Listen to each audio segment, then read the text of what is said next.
Alright guys, welcome back to another video. It's your boy Chris X Go. As you can see from the title of this thumbnail, I'm going to be explaining how working out and love saved me from depression. First, I'm going to start off in high school. The type of person that I was on the first day of high school, I didn't really know anybody because I was supposed to go to another school. I was supposed to go to Grant High School, but I ended up going to Natomas High School. First day, literally had no friends. And soccer season is in the winter time. So for like the first couple of months of school, I didn't really know too many people. On kind of the first days of school and orientation, there's a lot of stands about different activities. And so I seen the soccer stand and I was wanting to hear the information. Oh, okay. It's you're gonna come out today or tomorrow, or I forgot what he said. You're gonna come out, right? Basically, I showed up to conditioning, and there I got to kind of meet a few people a little bit. So that helped. The following days after in school, I started talking to some people that I seen at the soccer conditioning. So fast forward, then it was time for tryouts. They had said, okay, stand on this side. If I call your name, these people stand on this side. If we don't call your name, stay over here. Alex, Michael, Adrian, Diego. They just started not saying names, right? I didn't get called. I was like, what's going on? Man, I don't think I got picked. Okay, everyone else just stay over here. I was part of the group that was staying over there. Everyone just stay right here. And I guess that was the group that was didn't make the tryouts. And then he walked over here. This is the final squad. You guys are gonna get uniforms soon, and you guys are gonna get the schedule. I was like, what? I was like, hell yeah, hell yeah. Yeah, basically with soccer, that's how I kind of got my high school friends. And that was my freshman year. And then senior year, I had never felt so much anxiety. Talk of what college are you going to? Oh, what are you gonna study? And just knowing that I'm gonna have to start over with my friends. What career path I wanted to do in college. For me, I thought college was as soon as you pick one thing, that's it. You can't do nothing else. And graduating and all that was a really tough year for me. I'm not gonna lie, I wasn't gonna go to college, or I was gonna take a break and work first, and then if I figured out what I wanted, go into college. I guess that in college you still need to do your general ed, and then you finally get the classes of what you're actually trying to do. And then someone convinced me, my girl at the time, she convinced me to go. And so I signed up for college, right? It was tricky, just the campus, figuring out how everything was. College really threw me off in the sense of everybody's there. I feel high school, you have these options, and then I went into college, you have these options. And I'm the type of person you can't give me too many options, because I just get overwhelmed. I'm just I don't know what I want. After my first year, I don't know how I got in advanced English. When I took the assessment test, I went to American River College, right? But I just wasn't doing good. And then everyone there, I feel was smarter than me. My first semester, my second semester, that's when I really struggled. So after I graduated, I tried to keep in touch with the people that I was smoking with / hanging out with after high school. The funny thing is too, is that they played soccer, but they make it because of their grades. It's not that they were bad players, but it was just that they didn't make it because of their grades. They invited me to go play Sunday leagues, and it was kind of soccer, my favorite sport. Then also this new thing, not trying to make my whole life, but also it's right there, it's an option. I was taking both things, right? So then my second semester of college, going to my college classes high, and then the semester ended and everything, and I was just what am I doing here? I'm not taking it serious. I'm failing my classes. I'm not doing great. I was you know what? I'm just gonna take a break. This isn't working out. If I figure out maybe something I want to do, but I don't just want to be paying for classes or having fast food pays for my classes if I don't know what I'm gonna be doing. And fast forward later, if you fail your classes, eventually if you want to come back to college, you're gonna have to pay out of pocket, because you already kind of didn't demonstrate that you took your classes seriously. You didn't do good. Free money, yes, from the government. You have to put in your part, have good grades and really taking your education serious. So then after that, I just went through big depression, and then still smoking weed didn't help me. Anxious, I was nervous about everything. And then so I got the great idea to start working. I'm just gonna start working. Maybe if something comes up where I want to go back to school, that's still an option, I'll do that.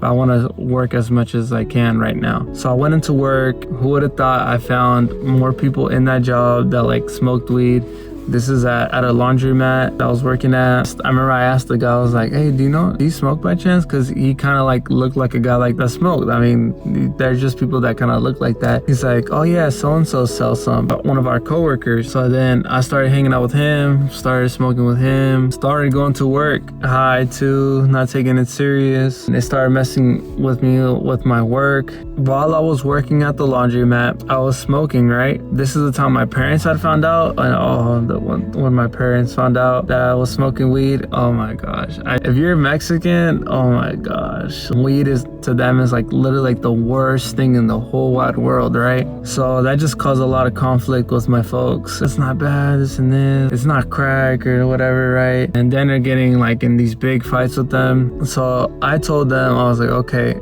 I'm gonna stop smoking. So I stopped smoking for almost a whole year. I was working out, right? And on my birthday, I had other people with me. And I was like, oh, this is my birthday. Why don't I celebrate by, smoking a little bit? So then I was driving. I picked up some stuff from a guy I knew. I went to specifically Old Sac. We were smoking by the bridge, walking back to my car. One or two things happened or both the things happened. I took a year break, had no tolerance. I was smoking on stuff that like was pretty strong because I knew what the strong stuff was. And then so that caused me like a lot of anxiety. I felt myself like having like a panic attack, right? Like as soon as I started walking back to my car, there was like a lot of people like around us, right? Like walking. And I just felt like nervous and like paranoid about like, oh, like, are they looking at me and stuff like that? To make matters worse, I guess I had dropped my phone and I realized like I didn't have my phone. It's kind of one of those like, no, I don't want to worry the people I'm with. Just in my mind, like, oh, like I'm panicking. Oh, I'm super high. I don't know where my phone's at. Stressing out, man. I'm just stressing out. So I had told them while we were driving, I was like, oh, I think I lost my phone. I think I lost my phone. I was like, oh, where do you think you left it? I was like, I don't know. So then I was driving. I was like getting like a big panic attack because I was just like,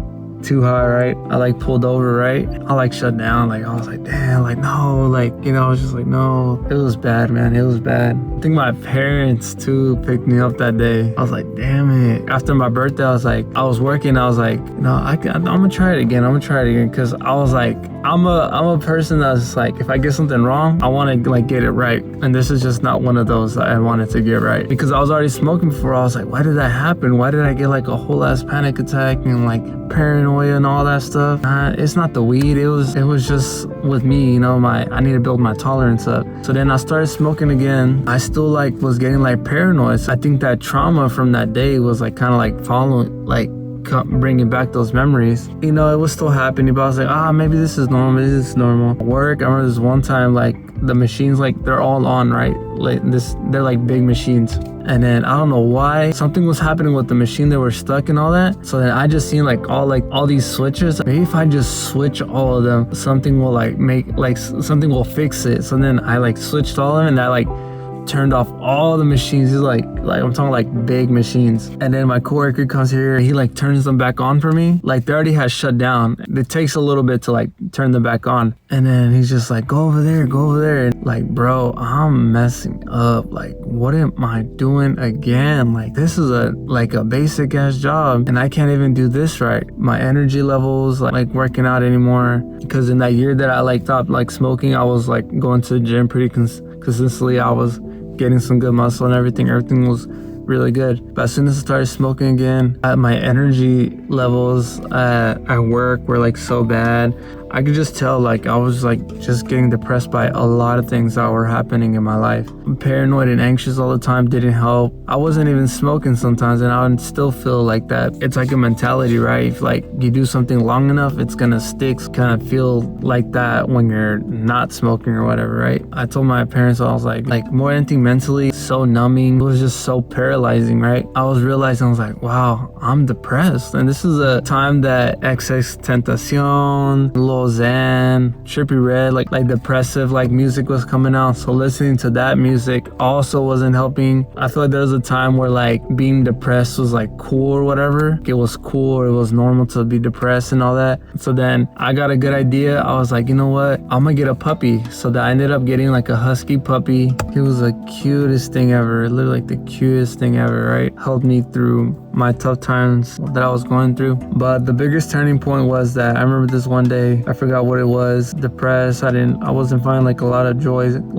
in life. I wasn't working. I wasn't going to school. I had nothing going for me, nothing. And then so I remember one time I told my parents, I was like, they were going to church, right? Honestly, can you guys like pray for me? Because nothing that I'm doing is working. I just want to say, you know, God can save me from the things that I'm going through right now. I know that he's like real. I like prayed about it, helped me through like this tough journey and just make something happen. Not too long after that, there was like a retreat to go to Santa Cruz. So I was like, okay, I'll end up going. This girl that she's my neighbor, we were friends before. When you're depressed, obviously you cut people off, right? You don't want anything to do with them, you know, you don't see the point. So then my mom knew her, and then she invited her to come with us to this retreat. She accepted, which her grandma and told her to go, like, oh, you should go and this. And then on the way there, they're like talking, right? And I'm just this depressed dude, not trying to talk to nobody, you know, to myself or whatever. My mom drops us off, right? It's a youth like retreat, right? We're like setting up camp. They're gonna be setting up over here. This is gonna be your guys' tent or whatever, right? The guys were staying in one tent, the girls were staying in another tent. This was kind of like the first time that I was like kind of feeling like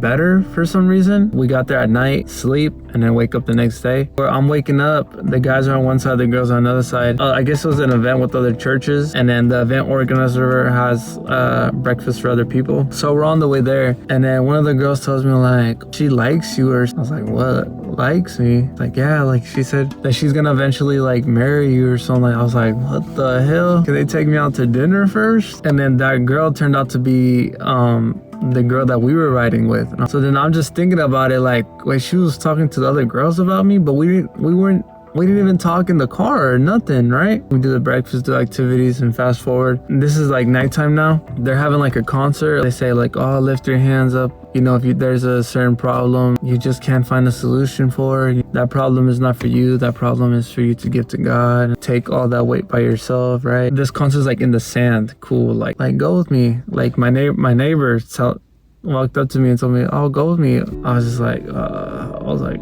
all right. And then she was telling me like, oh, lift your hands. I was like, lift my hands. I was like, what? And I didn't want to, but something was telling me nothing that I'm doing is like working. If this is really gonna help, this gotta work. I said nothing has been working. I've been trying, so something has to work. So I was like, you know what? Nothing hurts in trying. So I just put my hands, you know, I just started saying, like, reciting, I don't remember quite the words were, but reciting like, God, we thank you for healing our hearts, you know, we give it all to you. Something along those lines, right? There's people like walking around like praying for like people, right? And the guy asked me if he could pray for me, and I said, yeah. He asked me what I wanted him to pray for me for. Now I feel so numb and like so like I don't feel like a lot of things. At the time I didn't know that was depression, but that's just what I felt. So I just told him that's what I felt, right? He just started like, oh, give him your joy, fill his heart with your presence, fill his heart with that happiness again. After he was done praying for me, my neighbor girl hugged me. What is going on? Am I still worthy to be loved like this? I haven't put no effort hugging me for a long time. This also is like hitting her in her own way. I don't know what she asked for, and then so we just had like that moment, right? And fast forward, that is my current girl. My neighbor girl actually became my girl down the road. So after we came back from Santa Cruz and all that, I'm not gonna say everything was perfect. Still smoked here and there, but less. And I stopped smoking, and I was like, you know what, I'm gonna just try to go to church without smoking. It was like that for a little bit. It wasn't perfect, going to church but still smoking, going to church but tell God like, I want to get to know you for you. God, if I respect myself and if I respect you enough, you know, I'll just leave this behind, right? I got back into working out. I got back into soccer, going to the gym pretty heavy. I could still be athletic. I could still be an athlete, take my routine serious, even though I'm not playing for a specific team anymore. I'm just thankful where I'm at right now in my life. I'm thankful I found running. people that wake up at 8 a.m., right, to go run and socialize. I didn't just struggle with working out. Why to work out? It was more also too, like, I couldn't find people that kind of thought like me. A lot of the people that I knew, they weren't taking working out serious, like to go out and drink. And I'm just not a big drinker. That's kind of why I lean more towards smoking. I don't want to be an alcoholic, right? I'd rather be a stoner. That's why when I found Sacramento Run Club, it was just super dope. Wow, these are my people right here. I've been looking for people that just, they love working out too, but they're also willing to like socialize a little bit in the morning. It was just more like that. They woke up at 8 a.m. to run and then hang out with people. Like that for me is like, I'm a morning person, so finding other morning people I like to be active in the morning is like, thank you. Like, you know, that's me right there. Now that I've been taking running, calisthenics, the reason I chose those two is because calisthenics, I don't want to have a dream body. I just want to do cool stuff with my body. Handstand. Eventually, after I master a handstand, I'm gonna do a backflip and just start doing like cool stuff, like where I can enjoy stuff to do with my body. And obviously, you guys know I have Lucas. I want to teach him how to do cool stuff. So that's why I chose calisthenics. I'm super grateful that love and working out. When I mean love and working out saved me from depression. Love, not just from God, is God, my girl, my son, love for my dogs too. I've been blessed with all these things in my life. Working out, taking it serious, and treating my sleep serious, treating my training serious, because working out has kept me very disciplined, and I feel like an athlete again. That freshman that was trying out soccer, there's nothing, no weed, no alcohol can give me that I don't have right now at this second, which is the love for my family, the love for my friends, the pleasures and benefits of working out. Combination of all those things, those are things that are just propelling me forward, not just in my personal life, but in my career. If you guys haven't seen the last video, I just got my trucking license, my Class A. I'm super grateful. That discipline that I have for health and fitness, transitioning it into trucking. I'm only 26 right now. Where my life is going, there's gonna be nothing but big blessings. Not just for me, but for my family. I know I can be a blessing to others and those around me. I appreciate you guys watching this video. Small thing that I said useful. You gave me the most precious thing, which is your time. And this is your boy Chris X Go signing out.